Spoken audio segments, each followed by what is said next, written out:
जोधपुर में हुई हिंसा को लेकर राजनीति जोरों पर है और यही स्थिति करौली और अलवर में हुई घटनाओं को लेकर भी है। बीजेपी और गहलोत सरकार इन तमाम घटनाओं के लिए एक दूसरे को कटघरे में खड़ा कर रहे हैं। कर्फ्यू में 2 घंटे की बड़ी खबर इस वक्त आ रही है। जोधपुर में ढील दी गई है, छूट दी गई है कर्फ्यू में। कर्फ्यू लगातार वहां पर लग रहा था। 10 थाना क्षेत्रों में 3 दिन से कर्फ्यू चल रहा है, लेकिन अब 2 घंटे की वहां पर छूट दी गई है। तो ये छूट जोधपुर में दी गई।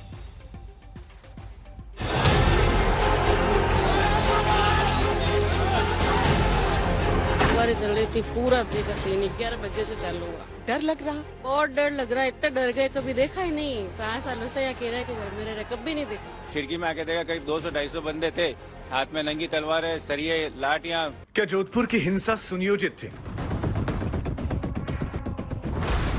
क्या जोधपुर का दंगा पीएफआई की साजिश थी? क्या गहलोत सरकार की ढिलाई का नतीजा था जोधपुर? लगातार तीसरे दिन जोधपुर में कर्फ्यू है। 2 मई और फिर 3 मई को हिंसा के दौर के बाद शहर में फिलहाल सन्नाटा है, लेकिन राजस्थान की सियासत में सवाल काफी शोर मचा रहे हैं। जालौरी चौक पर भगवा और हरे झंडे के वर्चस्व की लड़ाई ने शहर की फिजा तो बिगाड़ ही दी। गर्म माहौल में सियासी हवा की तपिश भी बढ़ गई।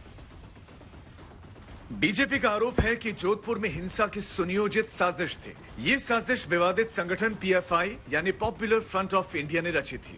आरोप यह भी है कि गहलोत सरकार ने इस मामले में जानबूझकर ढिलाई बरती। 2 मई की हिंसा के बाद भी इलाके में कर्फ्यू नहीं लगाया गया। इसी के चलते दंगाई 3 मई को भी सड़कों पर उतर आए।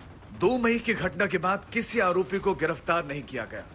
कांग्रेस राज में ये पीएफआई जो संगठन है, जिस ढंग से राजस्थान में पैर फैला रहा है, ये सरकार के ध्यान में है, पुलिस के ध्यान में है। और ये सारा का सारा कृत्य जो करौली में किया और जो जोधपुर में किया, उसमें उसी का हाथ है। दुर्भाग्य यह है कि सरकार के वो बहुत ही नजदीक के लोग लगते हैं, इसलिए कार्रवाई नहीं करते। समय पर अगर कार्रवाई करते तो ये हालात नहीं होते। मुख्यमंत्री का खुद का गृह क्षेत्र प्रदेश की कानून व्यवस्था पे सीधे उंगली खड़ी करता है। करौली की घटना के बाद ये दूसरी घटना जो अपने आप में प्रमाण है इस बात का कि इस तरीके से जो अराजक तत्व हैं उनको अशोक गहलोत जी के राज में संरक्षण मिलता है।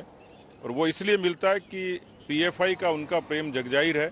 वो कोटा में पीएफआई को परमिशन देते हैं, यहाँ रामनवमी पे हिंदू नववर्ष पर वो रोक लगाते हैं। 17 जिलों में 144 इम्पोज की, 107-16 की कार्रवाई की।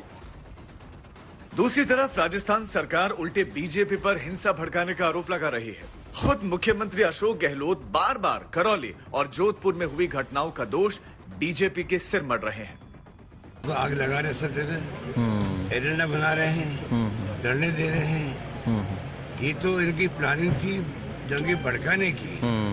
करौली के बाद में जोधपुर के अंदर रामगढ़ में इनका खुद का बोर्ड है, वहाँ पे भी। ये तो ठीक है, हम लोगों ने पूरा प्रयास करके टाइमली एक्शन कर। हिंसा के 2 दिन बाद जोधपुर की गलियों में भी साजिश के यही आरोप गूंज रहे हैं। यहाँ के बाशिंदों का कहना है कि जो लोग इन गलियों में घुसे थे वो पूरी तैयारी के साथ आए थे।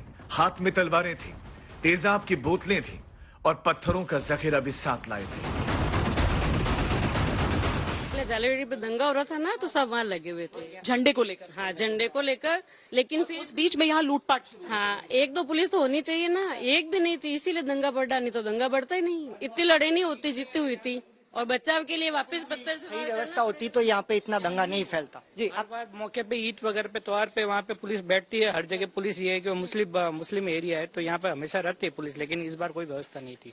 इससे पहले कभी हुआ भी नहीं था। नहीं, बड़ा शांति थी यहाँ पर, पहली बार इतना जबरदस्त हुआ है और सोची समझी साजिश है। और इसमें प्रशासन की ढीलता, कल रात को हुआ तो प्रशासन चाहता तो पूरी व्यवस्था सब जगह कर सकते थे। आपको सोची समझी साजिश राजनीतिक लगती है या राजनीति भी हो सकती है? इसमें राजनीति के बगैर तो ऐसा हो ही नहीं सकता है। अच्छा, राजनीति भी हो सकती है। कर्फ्यू सुबह क्यों नहीं लगा दिया गया? अगर रात को दंगा हो रहा है तो सुबह कर्फ्यू क्यों नहीं लगा दिया? सुबह कर्फ्यू यहाँ नहीं लगा। नहीं लगा था, नहीं लगा। रात को झगड़ा हुआ, रात को आपको 124 धारा लगानी चाहिए थी, वो नहीं लग गई। नमाज पढ़ते ही वहाँ से सारे जने निकल गई और आते ही पूरे गलियों में तलवार ले लेके। ये क्या बात है? आज तक की टीम मौके पर मौजूद है।